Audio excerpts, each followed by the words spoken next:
Assalamualaikum warahmatullahi wabarakatuh. Yang terhormat Bapak Kepala Sekolah, Bapak Asep Saiful Kamal, SAG, dan teman-temanku yang luar biasa, Guru SDN Pasir Muncang. Pada kesempatan ini, kami berdua dengan Bapak Nurman kemarin mengikuti pengimbasan. Perlu diketahui bahwa sebenarnya sekolah kita tidak mendapat bus kinerja, tapi kita ada pengimbasan. Sekiranya perlu saya sampaikan. Dan sebelumnya ini relevansinya juga yang tentunya teman-teman barangkali yang sudah pernah dapat coding sebenarnya. Kami berdua sama Pak Norman itu sebenarnya ya dibilang bukan kejeblos ya, tapi karena kesempatan Bapak Kepala Sekolah itu menunjuk saya, ya saya yakin saudara-saudara guru, teman-teman guru lebih hebat mengenai IT, tapi dalam kesempatan ini saya ingin menyampaikan untuk saling rasa, menghargai dulu, tapi nanti saling sharing. Mudah-mudahan apa yang saya sampaikan ini, jika ada kekurangan, nanti saling melengkapi ya teman-teman. Next, lanjut Pak Norman. Pembelajaran mendalam menuju pendidikan bermutu untuk semua. Ini kita lanjut.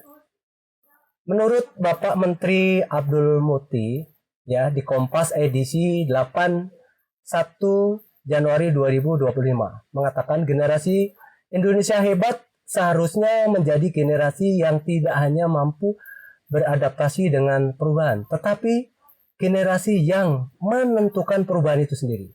Generasi yang memiliki visi jauh ke depan untuk memajukan bangsa dan negara.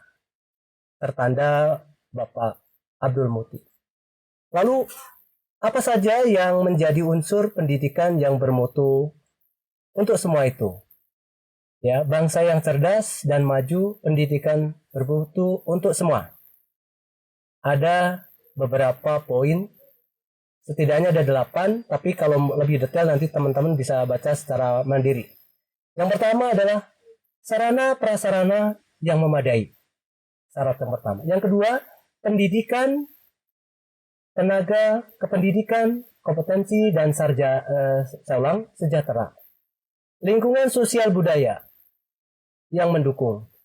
Dan pembelajaran yang beradaptif dan bermakna. Ketersediaan layanan merata. Pembayaran pendidikan afirmatif. Dan layanan pendidikan inklusif. Dan pengembangan talenta unggul. Ya. Oke, lanjut Pak Norman. Baik.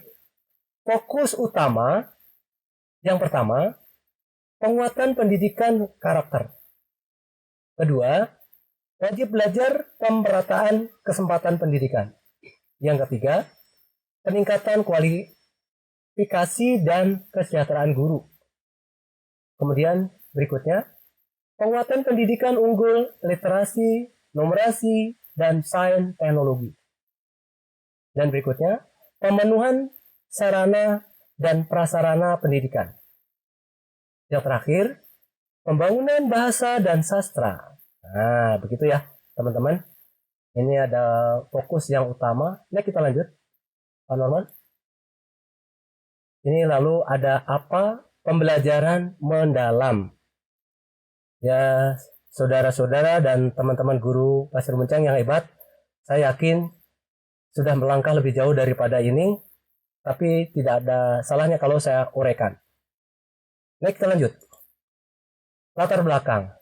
Yang pertama, perubahan masa depan sulit diprediksi. Kemudian, permasalahan mutu pendidikan, literasi, numerasi, hot, ketimpangan mutu pendidikan. Bonus demografi tahun 2035 dan visi Indonesia Emas tahun 2045. Dan yang terakhir, kompetensi masa depan.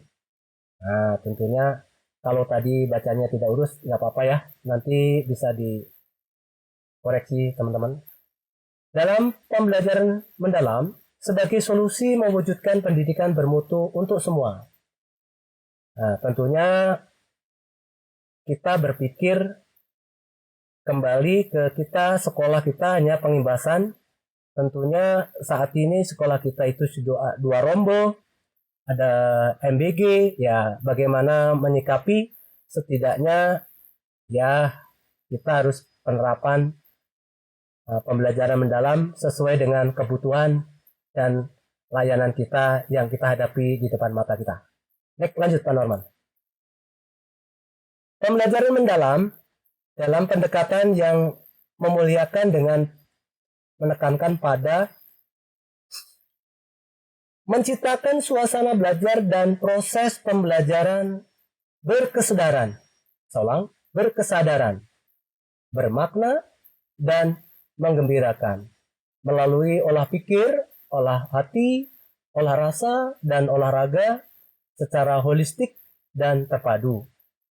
Pada kesempatan ini sebenarnya sudah diuraikan oleh Ibu Wasbin ya. Saya rasa sudah mengikuti teman-teman, ini tinggal mengulang sedikit saja karena di sana juga diulas. Nah, kita lanjut.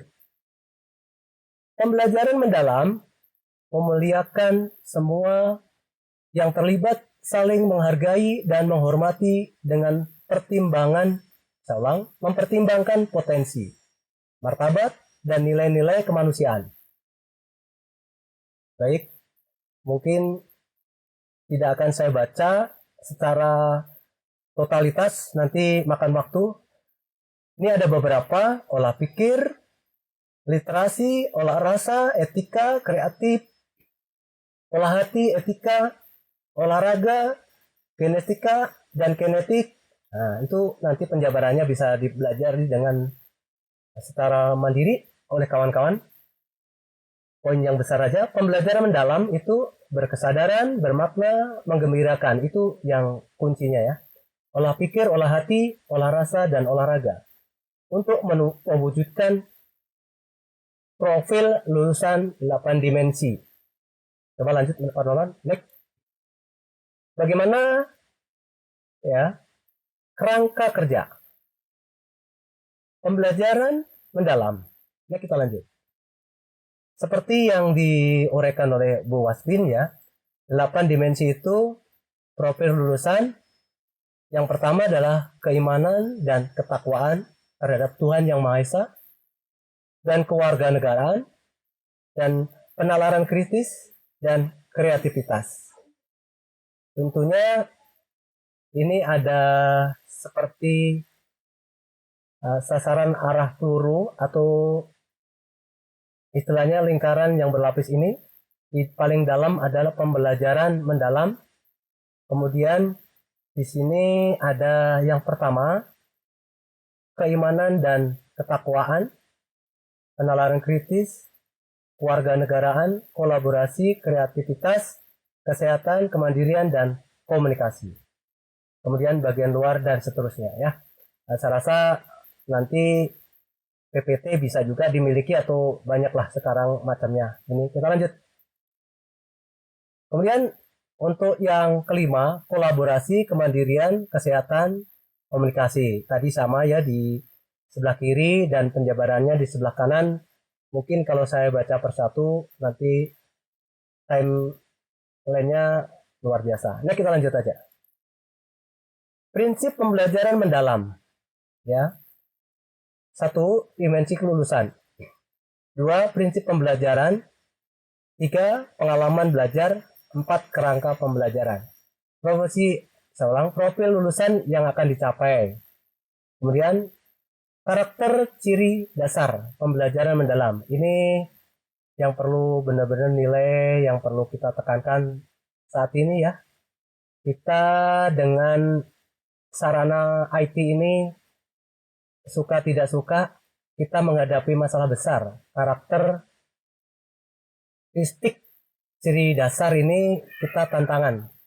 Biasanya anak atau seseorang semakin jago IT, maaf ya tidak semua ya. Jadi etikanya semakin agak kurang ya. Jadi tidak semua tapi perlu kita sikapi. Kemudian yang ketiga, pengalaman belajar. Proses yang dialami murid dalam pembelajaran. Kerangka pembelajaran, panduan sistematik dalam menyusun desain pembelajaran. Ya, Ini tidak banyak berubah kelanjutannya. Next, kita lanjut. Adapun prinsip pembelajaran mendalam, berkesadaran, bermakna, menggembirakan, itu adalah secara globalnya ya. Yang di sini bisa diuraikan pengalaman belajar murid berkesadaran untuk menjadi pembelajar yang aktif, mampu meregulasi diri, artinya memanage diri. Ya, tentunya untuk mencapai tujuan yang kita kehendaki. Belajar bermakna, seulang, belajar bermakna.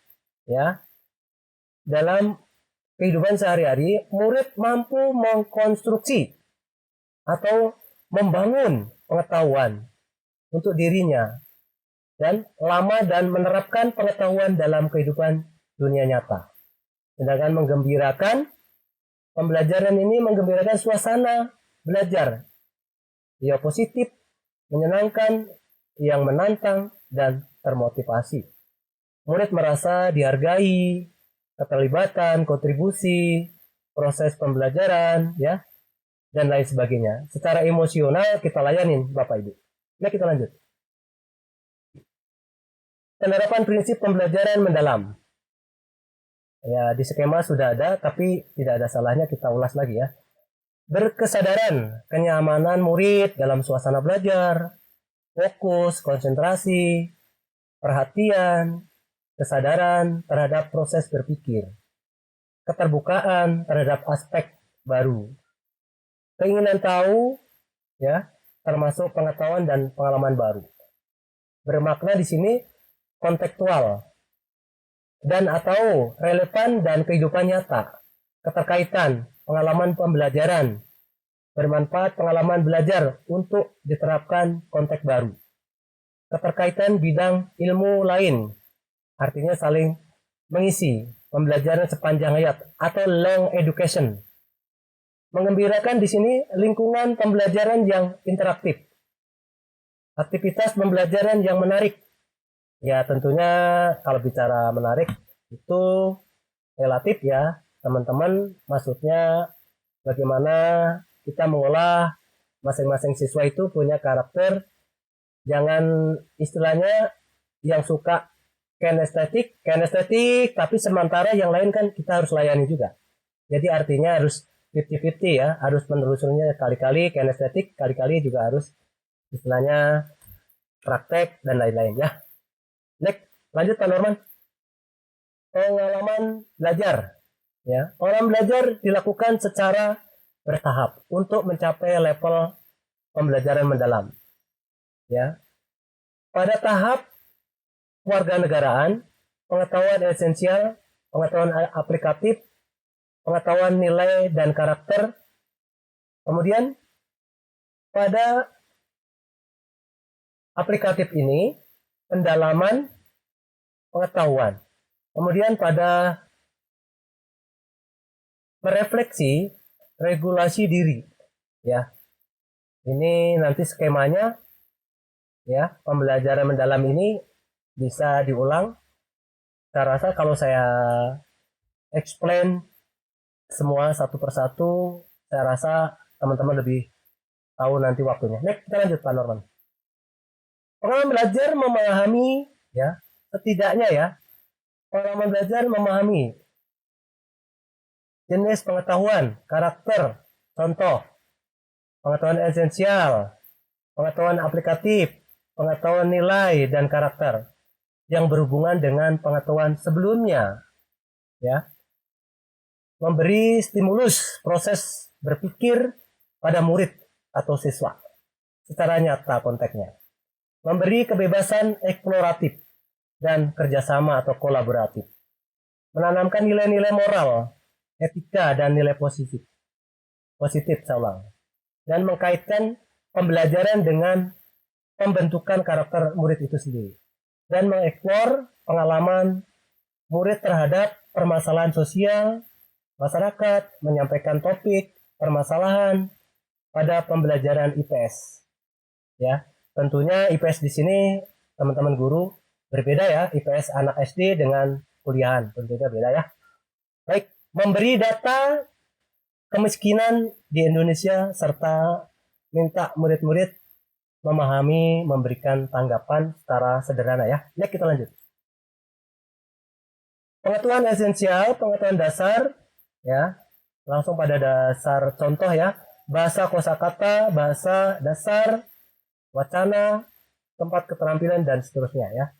Kemudian pada aplikatif, pengetahuan ini fokus pada konsep-konsep. Contohnya bahasa, memahami cara-cara menggunakan keterampilan menulis, membuat laporan atau presentasi yang efektif. Untuk di SD, saya yakin bukan presentasi, saya ulang presentasi seperti kita, teman-teman guru. Tentunya anak-anak bisa maju, bisa menyelesaikan persoalan itu ya bagi saya. Nggak tahu kalau teman-teman yang lain. Next kita lanjut. Pengetahuan nilai dan karakter. Pengetahuan ini berkaitan dengan pemahaman nilai-nilai moral, etika, budaya, kemanusiaan, dan sikap, sikap dan perilaku atau behavior. Ya, contoh bahasa memahami cara menggunakan bahasa untuk membangun hubungan baik, ya, menghindari konflik, ya, menunjukkan empati dan rasa peduli. Bagaimana? Dilanjut, teman-teman ya. Saya rasa nanti bisa dimiliki PPT-nya.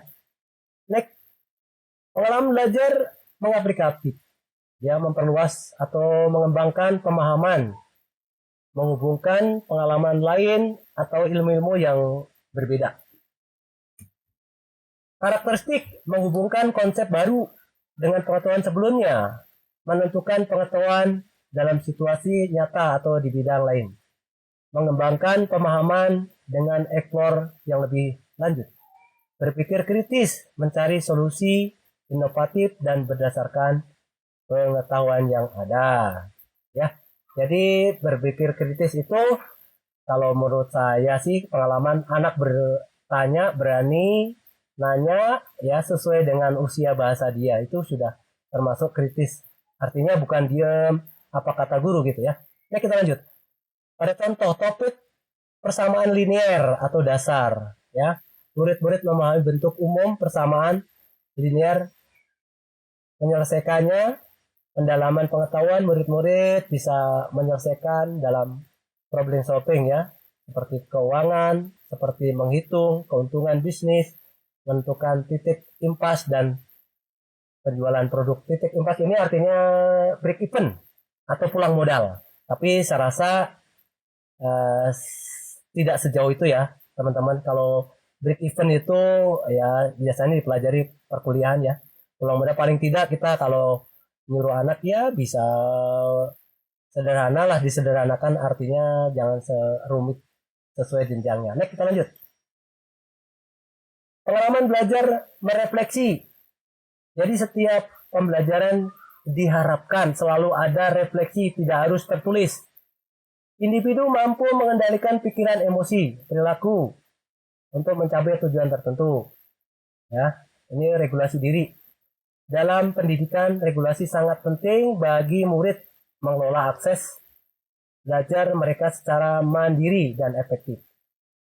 Karakteristik, memotivasi diri sendiri untuk terus belajar dan bagaimana belajar, refleksi terhadap pencapaian tujuan, pembelajaran evaluasi, penerapan strategi berpikir, memiliki kemampuan meregulasi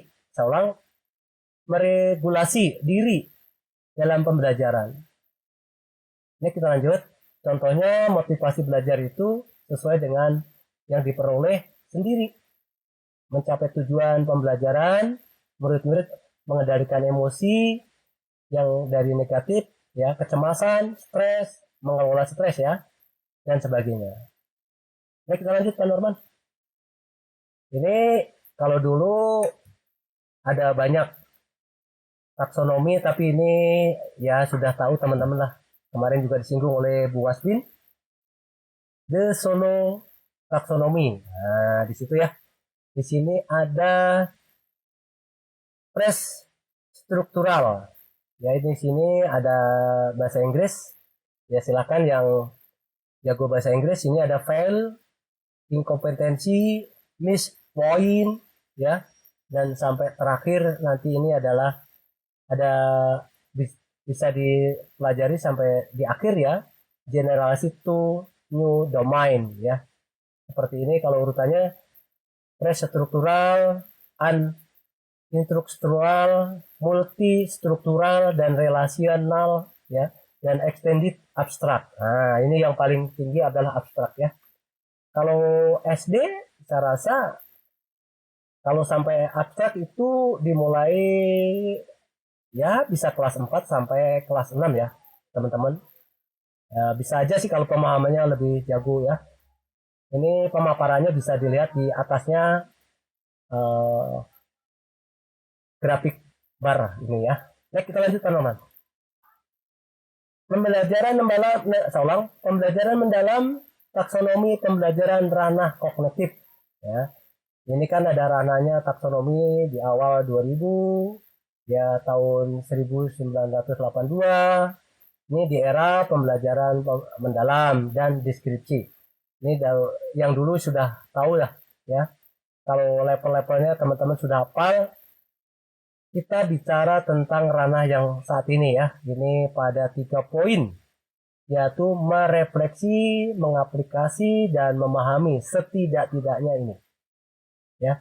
Kemudian ada pemaparan deskripsinya, memperluas dan penerapan ide dan menghubungkan ide-ide dan memiliki banyak ide itu lebih baik ya. Mengingat kembali ya. Kemudian belum memahami dan seterusnya. Ya, baik. Nah, kita lanjut. Contoh pengalaman pembelajaran mendalam pada ranah kognitif: merefleksi. Peserta didik mengkaitkan fotosintesis dengan konteks yang lebih luas yang menyadari peran terhadap ISU seperti kesediaan pangan, perubahan iklim, dan sebagainya. Ya, jadi kalau kita bicara fotosintesis itu apakah mungkin teman-teman sudah tahu lah ya, dari kelas 4 sampai kelas 5 dan kelas 6 biasanya sudah mengenal itu ya. Zat hijau daun dan klorofil itu sudah ya. Jadi misalkan mengkaitkan, kalau kita bicara fotosintesis, kita tidak hanya tumbuhan yang membuat makanan sendiri atau masak makanan sendiri menghasilkan apa saja. Misalkan bisa zat gula ya, menghasilkan zat gula untuk sendirinya. Tapi bisa juga kita dengan fotosintesis membuat cadangan oksigen yang luar biasa. Bisa dikaitkan dengan reboisasi dan pelestarian hutan. Nah, seperti itu ya. Mengaplikasi, peserta didik bisa menerapkan fotosintesis yang terkait dengan isu ketersediaan tanaman pangan ya, tentunya ya. Tadi tumpang sari, dan bisa juga misalkan di dalam hutan itu ada tanaman obat dan sebagainya. Kemudian memahami, peserta didik menjelaskan beberapa elemen yang terlibat dalam fotosintesis namun tidak dapat mengkaitkan dengan proses fotosintesis ya. Jadi apa aja yang tidak terkait misalkan gitu ya. Kemudian peserta didik dapat memberi definisi. Nah, tapi kalau definisi itu kadang-kadang anak-anak masih yang bingung ya, berarti arti. Nah, boleh gitu ya, teman-teman. Namun belum dapat menjelaskan bagaimana, mengapa fotosintesis terjadi. Saya ulang, fotosintesis terjadi. Lanjutkan, Norman. Contoh pengalaman pembelajaran mendalam pada ranah afektif dan psikomotorik. Nah, ini yang sebagai tantangan terbesar ya, karena ini menyangkut refleksi afektif dan sikapnya. Merefleksi, misalkan sikap yang perlu pembelajaran menunjukkan bagaimana peserta didik ya menerima, respon, menghargai, dan mengorganisasi dan mengintegrasikan nilai-nilai kehidupan mereka ya. Kemudian ini ada tahap memahami, contoh guru memfasilitasi diskusi. Tentunya ada juga kan kita anak-anaknya ada yang pekerjaannya jalan-jalan terus menjadi temannya dan sebagainya, ibu udah tahu lah ya, saya tidak perlu saya jabarkan. Pada kesempatan ini ada psikomotorik ya, keterampilan fisik ya, tentunya ada gerakan ya. Ini kaitannya yang terbanyaknya adalah dengan berkaitan dengan PJOK Ya, contohnya peserta didik mempraktekkan bisa juga dalam keterampilan dalam situasi menyerupai dunia nyata seperti simulasi jual beli pasar kalau dipraktekkan ya, mungkin market kelas atau apalah istilah sekarang. Baik, teruskan Pak Norman, lanjut. Kerangka pembelajaran. Satu, praktik pedagogis. Dua, kemitraan pembelajaran. Tiga, lingkungan pembelajaran.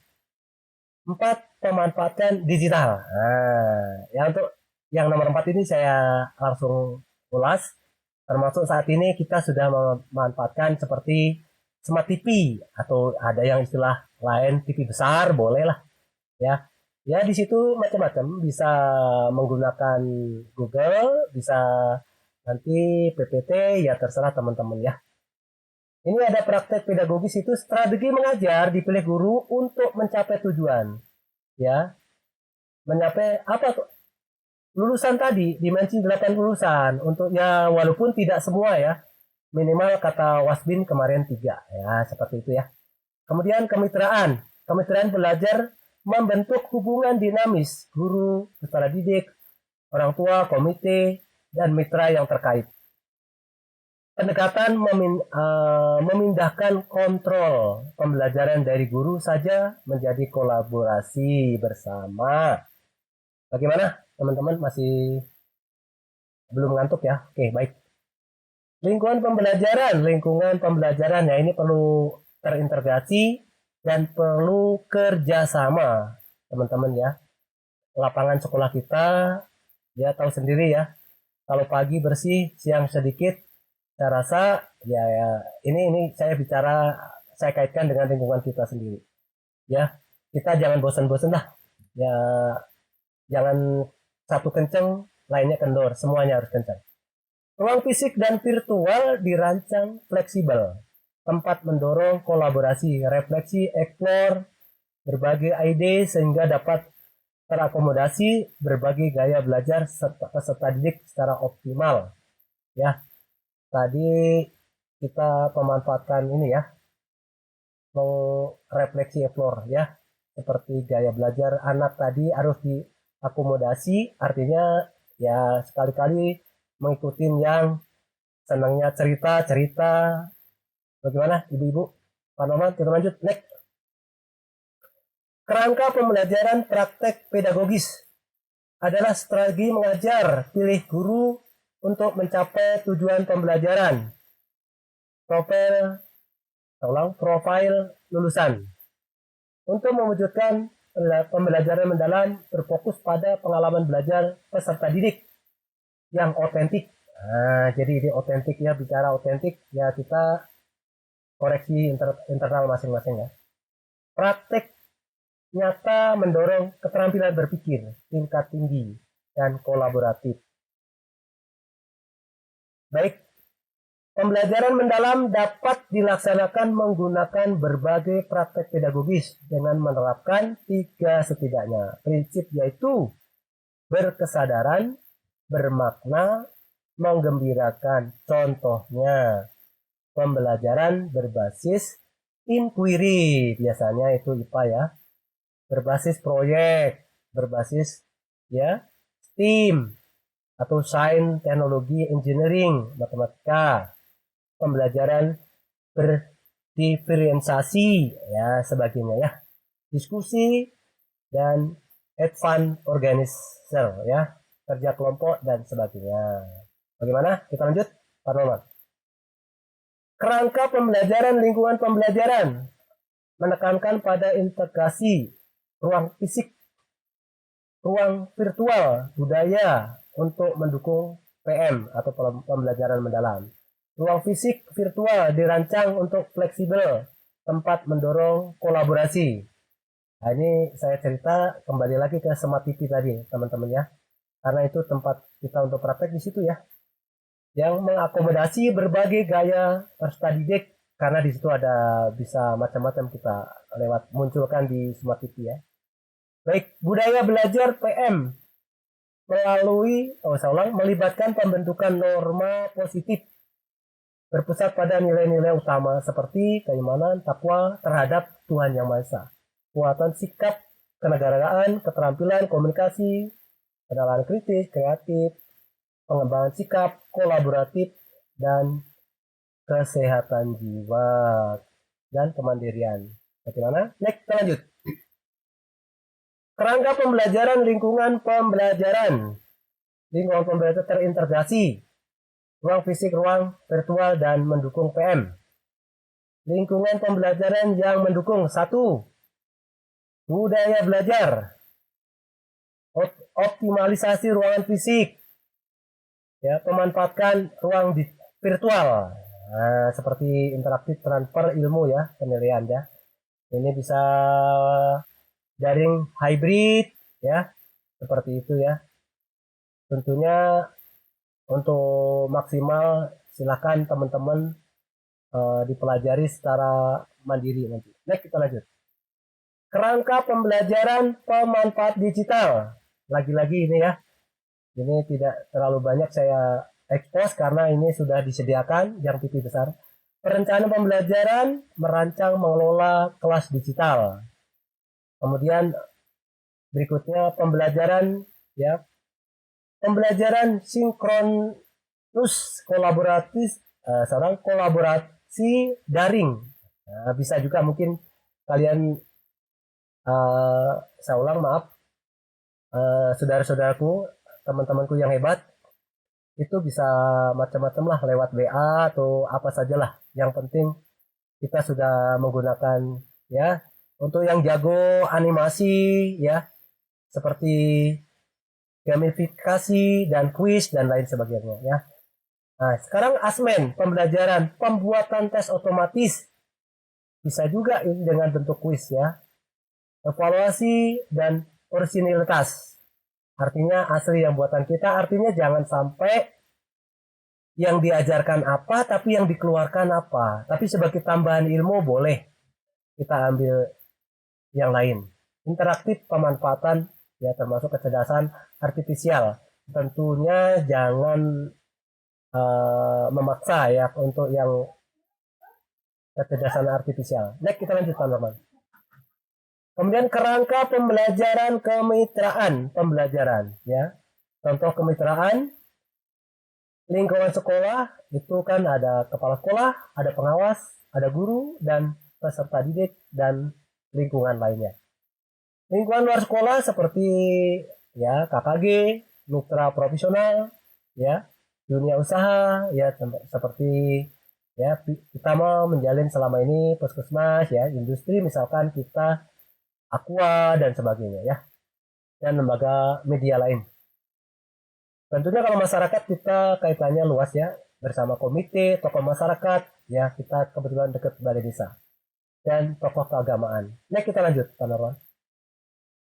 Sekarang pada poin 4, implementasi pembelajaran mendalam. Sampai di sini apakah masih kita lanjutkan? Lanjut ya, biar cepat selesai. Peran guru dalam pembelajaran mendalam. Yang pertama adalah berperan sebagai aktivator. Yang kedua sebagai kolaborator. Yang berikutnya sebagai pengembang budaya belajar. Tentunya corak masing-masing guru punya arah tujuan yang sama, visi misi sama, walaupun terdapat perbedaan, itu hanya cara ya. Yang penting mencapai yang lebih tinggi. Kolaborator ya, tentunya kita pengalaman nyata dalam penerapan pembelajaran mendalam. Jadi bukan khayalan ya, jadi harus real. Pengembangan budaya ya, guru memberikan kepercayaan, peluang yang mengambil risiko atau risk taking kepada peserta didik untuk mengembangkan kreativitas, berinovasi ya, serta menciptakan lingkungan pembelajaran yang mendukung pembelajaran mendalam. Bagaimana? Lanjut teman-teman. Pada implementasi pembelajaran mendalam. 1. Perencanaan pembelajaran mendalam melalui refleksi guru terhadap diri sendiri, karakteristik peserta didik, materi pelajaran, sumber daya, dan mitra pembelajaran. Ini ada alurnya, circle-nya, Yang kedua, pelaksanaan pembelajaran dengan prinsip berkesadaran, bermakna, menggembirakan melalui pengalaman belajar, memahami, merefleksi. Yang ketiga, asmen. Asmen tidak hanya berfokus pada penguasaan teori semata, tetapi juga pada pemahaman konsep yang mendalam, keterampilan berpikir, kritis, serta penerapan dan kehidupan nyata. Bagaimana? Next, lanjut. Perencanaan pembelajaran mendalam. 1. Identifikasi. Ini garis besarnya. Nanti bisa kita adopsi. Pertama, yang A-nya mengidentifikasi kesiapan peserta didik. Itu harus alur-alurnya ya. B. Memahami karakteristik materi yang akan diajarkan. C. Menentukan dimensi profil lulusan minimal ya kita cantumkan dalam RPP kita itu 3. Saya ulang, balik lagi ya. Kemudian desain pembelajaran. Menentukan capaian pembelajaran yang A. B. Menentukan topik pembelajaran yang kontekstual yang relevan. Yang C. Mengintegrasikan lintas disiplin ilmu yang relevan dengan topik yang lain. Yang B, saya ulang, yang D, menentukan tujuan pembelajaran. Yang E, menentukan kerangka pembelajaran atau praktek pedagogis kemitraan. Pembelajaran lingkungan, pembelajaran pemanfaatan digital. Ya, sebelum saya lanjutkan, desain pembelajaran misalkan saya lagi pembelajaran sains, katakan mengapa manusia bisa bergerak, nah itu kaitannya lintas ilmunya banyak nih teman-teman ya. Bisa guru olahraga, IPA, mungkin IPS, dan sebagainya ya. Kita lanjut, yang ketiga, pengalaman belajar. A. Merancang pembelajaran dengan prinsip berkesadaran, bermakna, dan menggembirakan. Yang B. Merancang terhadap pembelajaran dengan langkah-langkah kegiatan awal, inti, dan penutup. C. Mendeskripsikan pengalaman belajar, memahami, mengaplikasi, dan merefleksi. Sebenarnya ini juga perlu saya ingatkan bahwa Bu Wasmin sudah nyinggung ya. Tapi ini hanya saya yang mengulang. Baik, kita lanjutkan. Pak Norman. Nah, ini contoh ya. Mengidentifikasi. Ini contoh desain-desainnya ya. Kalau saya bacakan nanti akan menyita waktu. Ya contohnya ini. Nanti bisa dipelajari, ada identifikasi, ada desain pembelajaran. Di situ ada topik pembelajaran, praktek pedagogis, kemitraan, lingkungan pembelajaran, pemanfaat digital. Yang di sini kalau identifikasi itu misalkan ada keimanan, ketakwaan ya. Tentunya ini yang sebelumnya ada peserta didik, kesiapan peserta didik sebelum belajar, ya tentunya harus dibangun ya. Saya rasa ini dibaca dan dipahami oleh teman-teman secara mandiri lah. Next, kita lanjut. Dan ini sama pengalaman belajar, ini sebagai lampiran ya. Luar biasa banyak sekali ini. Ada pengalaman belajar, kemudian ada yang bawah ini asmen pembelajaran, ada asmen awal dan asmen pada proses pembelajaran, asmen pada akhir pembelajaran. Biasanya ya kalau misalkan disesuaikan asmen as learning dan asmen for learning, asmen of learning ya, itu hanya istilah-istilah saja. Kalau misalkan asmen sumatif kan ada itu ya, sumatif itu maksudnya sumatif ya, sumatif itu biasanya kalau kita di akhir pada modul atau apa ya, ini istilah-istilah ini kalau for itu biasanya untuk yang terintegrasi dalam pembelajaran ya, for learning itu biasanya terintegrasi ya. Kemudian ada ini mah hanya istilah, tentukan metode dengan cara yang komprehensif untuk mengukur capaian ya. Bentuknya macam-macam, bisa tertulis ataupun lisan ya, ataupun proyek, bahkan bentuk observasi atau peer assessment, ya, penilaian antar teman. Ya, itu saya rasa bagi teman guru tidak asing lagi nih. Kita lanjut aja Pak Norman. Baik, ini ada contoh pelaksanaan pembelajaran mendalam. Ini yang memahami, berkesadaran, bermakna. Ya, orientasinya ini pada memberi stimulus, mengidentifikasi topik yang terkaitan dengan pengetahuan yang esensial, aplikatif, nilai karakter. Kemudian merumuskan masalah peserta didik, mengidentifikasi dan merumuskan pertanyaan yang sifatnya bisa membangun anak untuk bertanya, ya, membimbing peserta didik untuk menyusun hipotesa, ya, tapi kalau hipotesa di sini atau dugaan awal, ya, ini hanya sebelum menggunakan rumus lah istilahnya gitu, ya. Next. Nomor 3, mengumpulkan data. Penting ini, ya, mengumpulkan data, ya. Mengumpulkan informasi, ya, menggunakan sumber lingkungan sekitarnya. Dan kemudian yang keempat ada pengolahan dan analisa data peserta didik, mengorganisasi dan menafsirkan data yang telah dikumpulkan, kemudian teknik analisa, diskusi kelompok, pemetaan konsep, dan pembuatan grafik, ya. Saya rasa itu pada kesempatan ini. Nah, kita lanjut.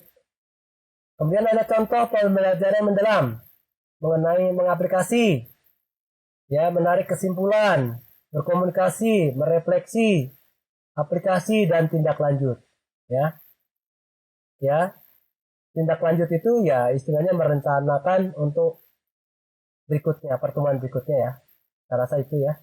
Kemudian refleksi, ya, tentunya tidak harus tertulis, bisa juga misalkan tadi ulangan karena mendung dan hujan, banyak anak yang mengerjakan soal asal-asalan dan sebagainya. Saya rasa guru-guru udah paham lah ini. Nah, kita lanjut.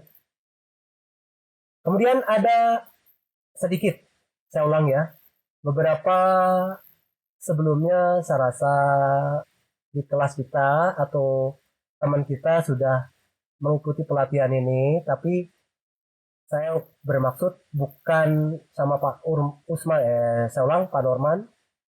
Dengan Pak Norman ini bukan untuk, saya ulang Pak Norman, maaf, bukan untuk menggurui, ya, karena saya hanya selintas tentang coding, ya, kecerdasan artifisial ini di tahun 2025, ya. Mungkin guru-guru yang sudah pernah ikut, terutama Pak Fahmi, Bu Anissa, ya, itu lebih jago mungkin, ya. Saya hanya nyinggung sebentar, tapi perlunya tadi di awal saya tolong saling menghargai karena saya ditugaskan harusnya tuh yang masih muda-muda tuh, ya, masih langkahnya luar biasa. Nah, kita lanjut Pak Norman, ya.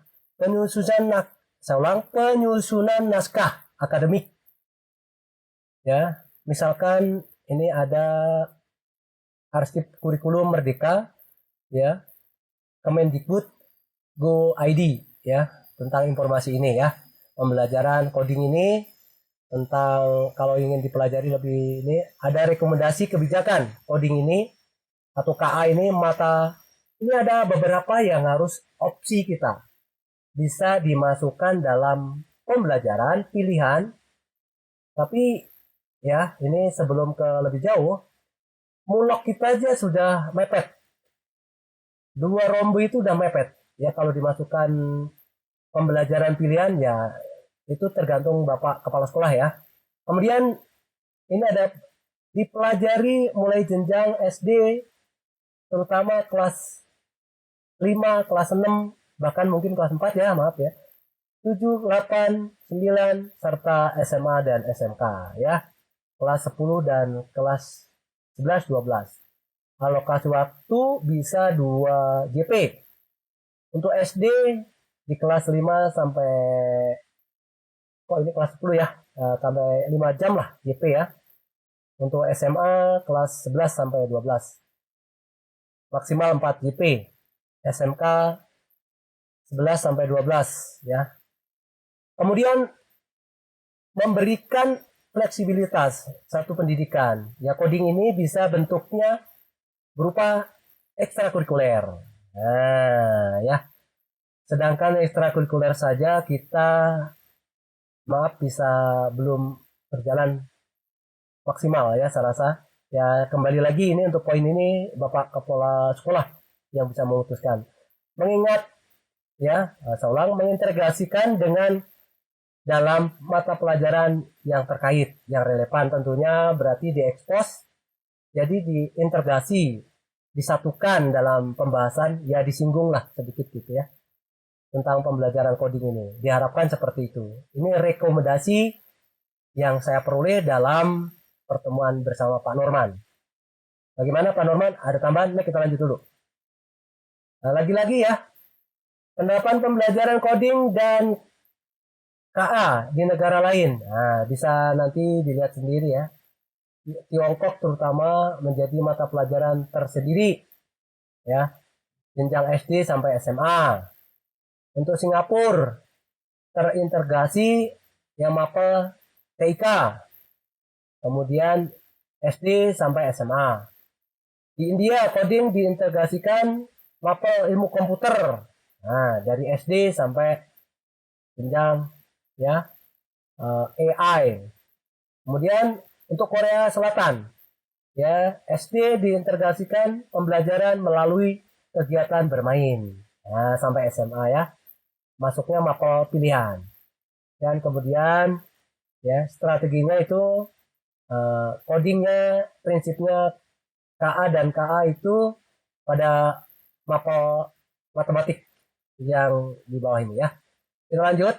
Kemudian untuk Australia, jenjang dasar KA ini matematika dan teknologi digital ya. Sains ini materi disampaikan terhadap misalnya bermain robot level 1. Nah, luar biasa teman-teman ya. Ada Lego level 2 ya. Instruksi coding level 3 dan seterusnya. Ya, ini terserah. Ini mungkin yang perlu saya sampaikan. Nah, kita lanjut Pak Norman. Ya. Pengembangan capaian pembelajaran mata pelajaran coding dan KA. Ya, kemudian berbasis komputer dan sains. Ya. Kemudian ini target UNESCO ya. Kemudian ada ini framework for teacher 2018 dan CSTA K12 komputer science dan seterusnya ya. Menekankan human center approach mindset. Nah, seperti itu ya. Ini pembelajaran mendalam dapat dilaksanakan dalam metode internet based plug atau unplug. Nah, seperti itu ya. Jadi kalau berarti berbasis menggunakan internet atau tanpa internet ya. Ini kembali ngemasnya kembali ke teman-teman guru ya. Ini pada elemen-elemen pembelajaran coding ini dan KA ini ditunjukkan sebagai satu berpikir komputasional fase C sampai F. Literasi digital fase C sampai F. Literasi dan etika kecerdasan artifisial fase C sampai F. Pemanfaatan pengembangan kecerdasan artifisial fase C sampai F. Kemudian algoritma pemrograman fase E sampai F. Analisis data tes E sampai F. Bagaimana teman-teman ya, itu negara-negara yang sudah maju ya seperti itu. Next kita lanjut.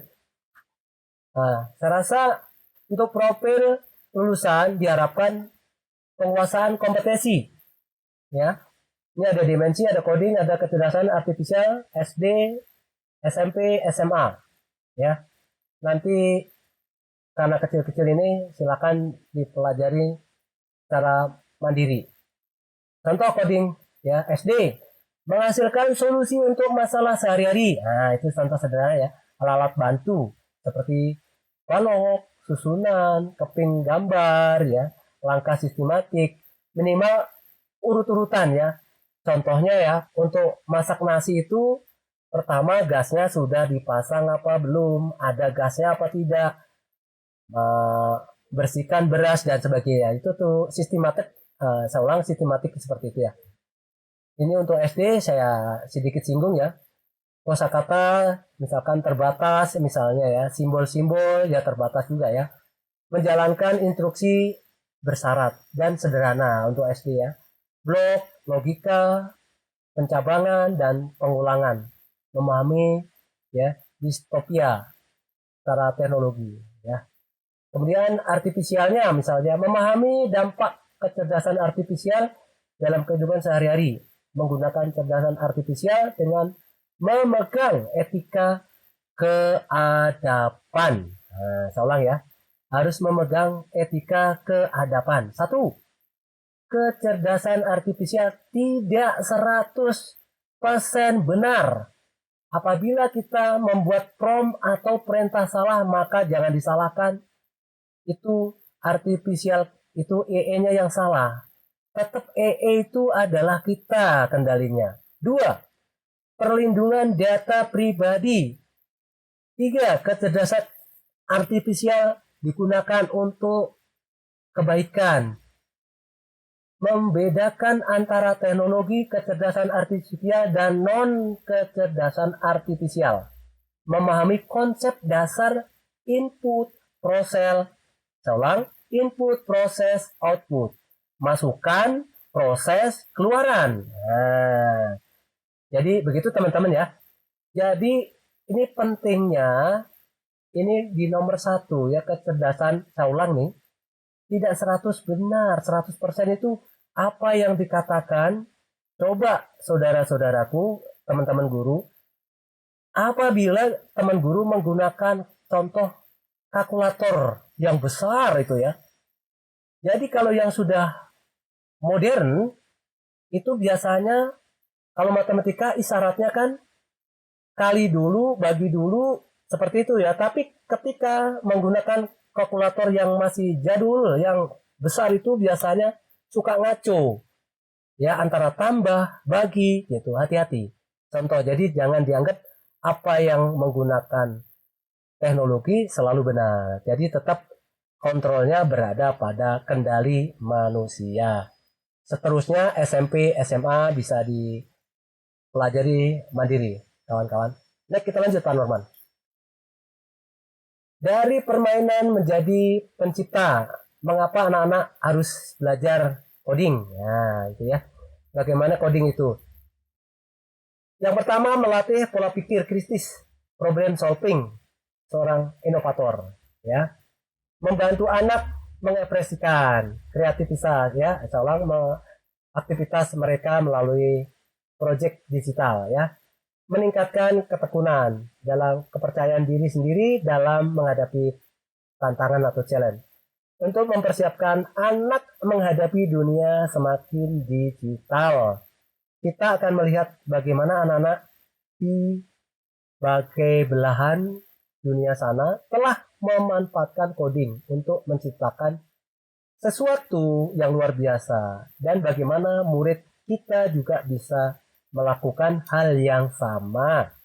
Ya tentunya kita harus bukan berarti kalau anak yang main game itu sudah atau sudah jadi antara main. Tentunya kalau kita tidak didampingi, tidak diarahkan, matanya sampai jontor juga itu bukan belajar, malah main doang, beda. Nah, kita lanjut Pak Norman. Apa itu coding? Ya, baik, definisi singkat ya. Coding adalah proses menulis instruksi dari mesin komputer ya dengan menggunakan kode-kode, memberi isyarat ya komputer harus dilakukan ya.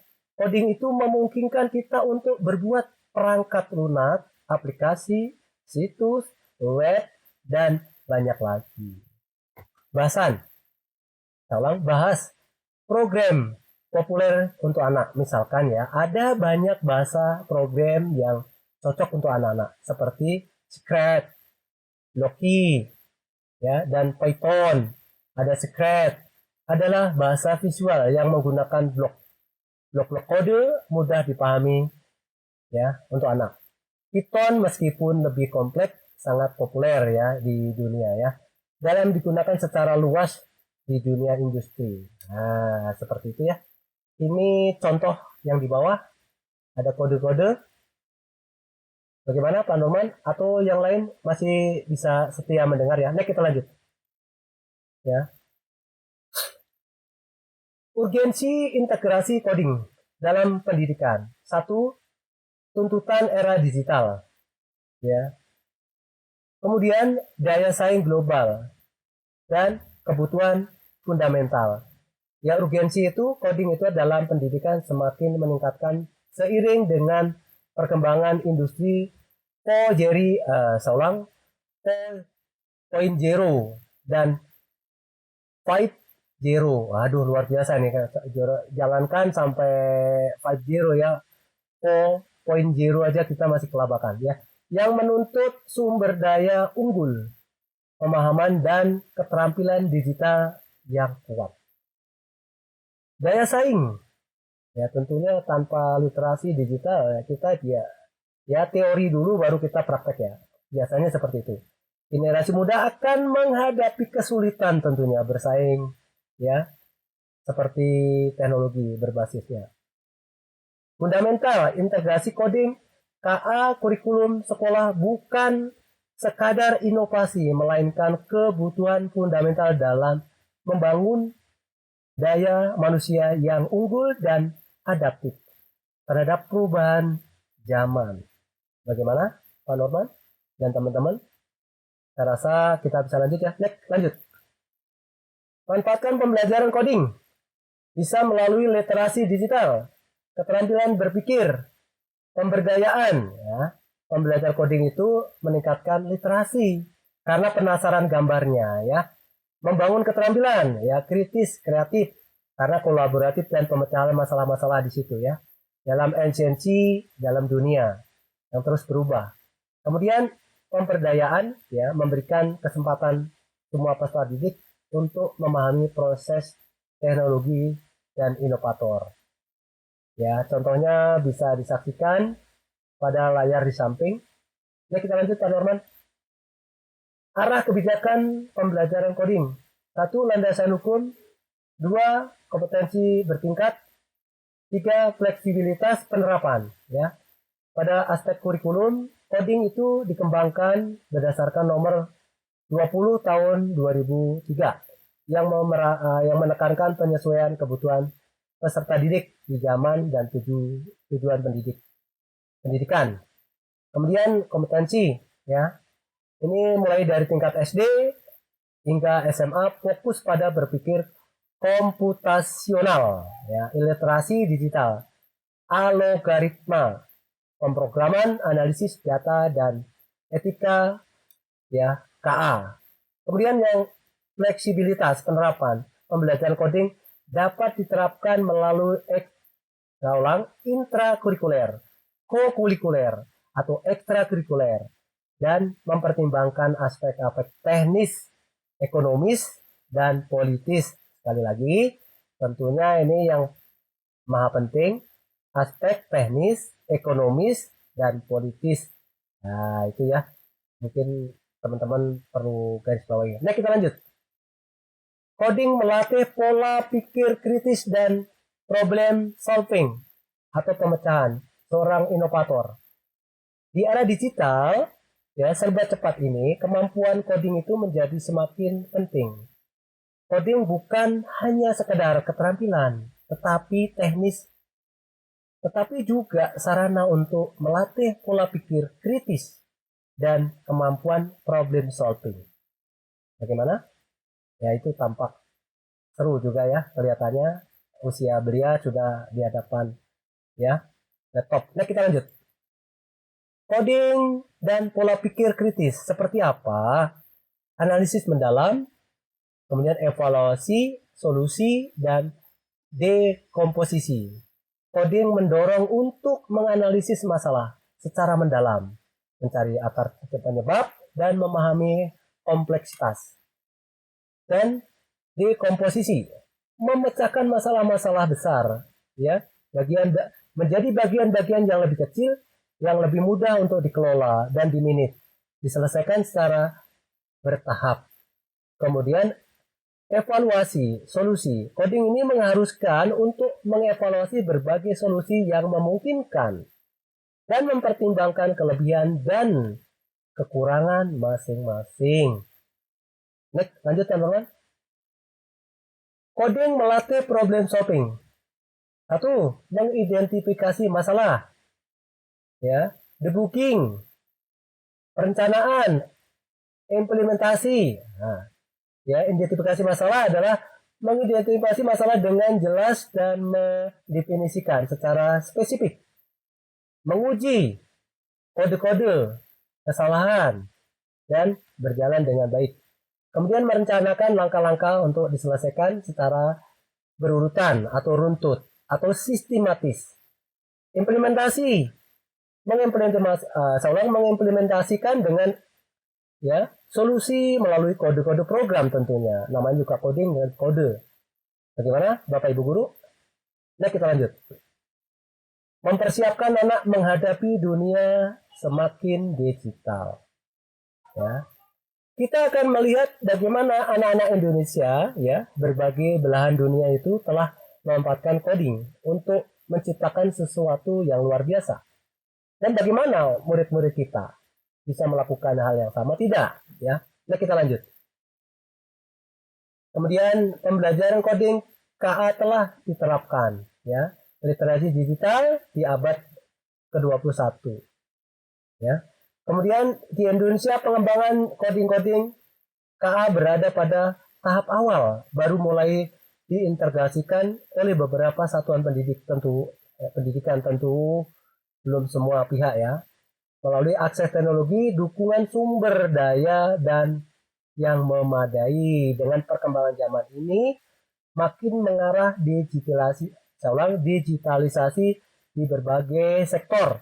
Penerapan coding KA di dunia pendidikan diharapkan dapat ya berkembang dan menjangkau lebih banyak peserta didik. Ya. Penerapan coding di Indonesia itu bunyinya, teman-teman ya. Ini contoh ada ya seperti kode-kode ini ya, menginput nama dan sebagainya ya. Seperti ini, tabel, lebar ya dan sebagainya ya. Bisa nanti dalam kode-kode. Pak Norman lanjut. Pendidikan coding artificial intelligence yang mulai semester depan akan menjadi kurikulum atau mata pelajaran pilihan di sekolah. Ya, bisa juga mendapat dukungan dari ibu yang mengcoding. Tutur Muti dalam acara peluncuran album lagu Kicau di area Kemendikbud Jalan Jenderal Sudirman, Senayan, Jakarta, Minggu 2 Februari 2025. Artikel ya, Fit Coding AI. Jadi mata pelajaran pilihan mulai tahun 2005-2026. Selengkapnya bisa diakses ya http://detik.com/edu/sekolah dan seterusnya. Lanjut. Praktek pembelajaran coding di Indonesia meskipun belum semasif di negara besar ya teman-teman, bisa dipraktekkan di beberapa sekolah di Indonesia ya. Oke, komputasional logis dan analitis. Beberapa sekolah seperti SMA Illumination di Tangerang Selatan memfokuskan ekstrakurikuler coding dan KA pada keterampilan siswa dalam pengembangan aplikasi game. Ada pula sekolah yang menawarkan pembelajaran coding sebagai mata pelajaran pilihan, seperti SMA IT Al-Haraki Depok. Nah, luar biasa ya, teman-teman. Nah, kita lanjut. Pembentukan penerapan pembelajaran coding di Indonesia. Terintegrasi mata pelajaran ya. Kemudian coding dan KA itu terintegrasi dalam pembelajaran informatika. Mata pelajaran pilihan ya misalkan diterapkan di jenjang sesuai dengan tingkat kelasnya. Untuk ekstrakurikuler, sekolah menyediakan ekstrakurikuler coding KA diikuti dengan di luar jam pelajaran tentunya. Oke ya. Ini adalah pilihan-pilihan yang sudah berjalan. Next kita lanjut. Sumber daya untuk pembelajaran coding. Ya. Ini plafonnya ada plafon online interaktif untuk belajar berbagai bahasa pemrograman. Ada Scratch, platform coding visual untuk anak-anak.